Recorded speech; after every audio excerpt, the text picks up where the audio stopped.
Congreso de abril 1813.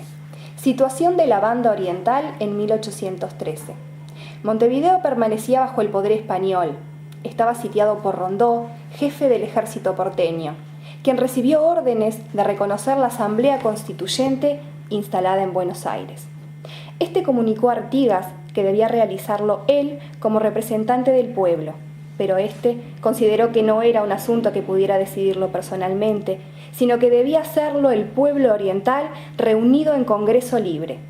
Así se reuniría el Congreso de abril en Tres Cruces, en la Casa Quinta de José Sanz de Cavia.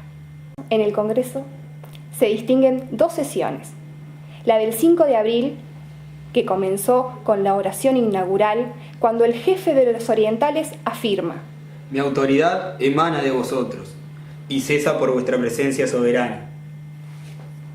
En la que demuestra su respeto a la soberanía popular, es decir, que él entiende que no puede resolver personalmente el reconocimiento de la Asamblea porteña por entender que es un asunto reservado al pueblo, fuente supremo de poder. Sostuvo además que la soberanía particular de los pueblos será precisamente declarada y ostentada como único objeto de nuestra revolución. Esta es la base de la doctrina artiguista que sería explicitada posteriormente en el texto de las instrucciones. De la sesión del 13 de abril surgen recomendaciones entregadas en el Congreso de abril a los diputados orientales que se presentarían como portavoces a la Asamblea General Constituyente instalada en Buenos Aires. Las mismas son conocidas como las instrucciones del año 13. Recordaremos a continuación algunas de sus ideas fundamentales.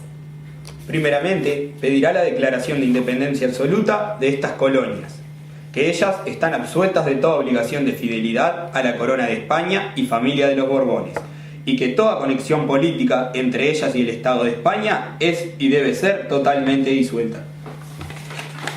Artigas exige a la Asamblea porteña la declaración de independencia absoluta de las provincias del Río de la Plata respecto a España, y lo pone en primer lugar, conocedor que la mayoría de sus integrantes eran conservadores.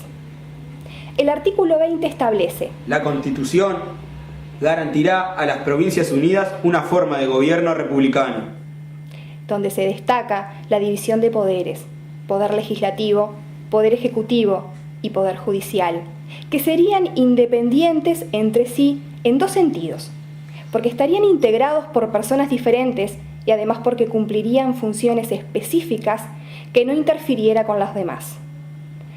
Artigas defiende una república democrática basada en la soberanía popular, en el respeto de las libertades individuales, civiles y religiosas, y las garantías contra el despotismo, abuso militar. A propósito de lo citado en el último término, el artículo 18 establece: el despotismo militar será precisamente aniquilado con trabas constitucionales que aseguren inviolable la soberanía de los pueblos. Otra idea política fundamental de las instrucciones fue la de federación, fórmula política que aseguraba la autonomía provincial, gobierno propio, y la integra armónicamente formando una nación. Así, el artículo 2 sostiene: no admitirá otro sistema que el de confederación, para el pacto recíproco con las provincias que forman nuestro Estado. Asimismo, se establecía que la capital de la federación debía estar fuera de Buenos Aires para evitar el centralismo porteño.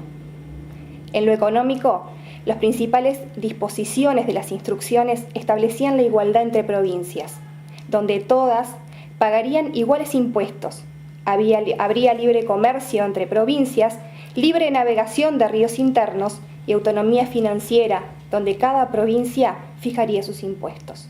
Finalmente, recordemos el artículo 8.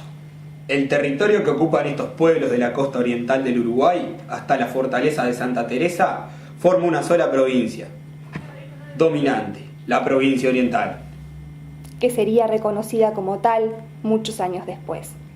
En la redacción de las instrucciones participaron Miguel Barreiro, Felipe Cardoso y otros allegados. Artigas tiene la paternidad de las instrucciones y constituye la primera síntesis del pensamiento del caudillo oriental. Muchas de sus ideas se han cristalizado en nuestro país, pero continúa siendo un desafío para los orientales concretar otras.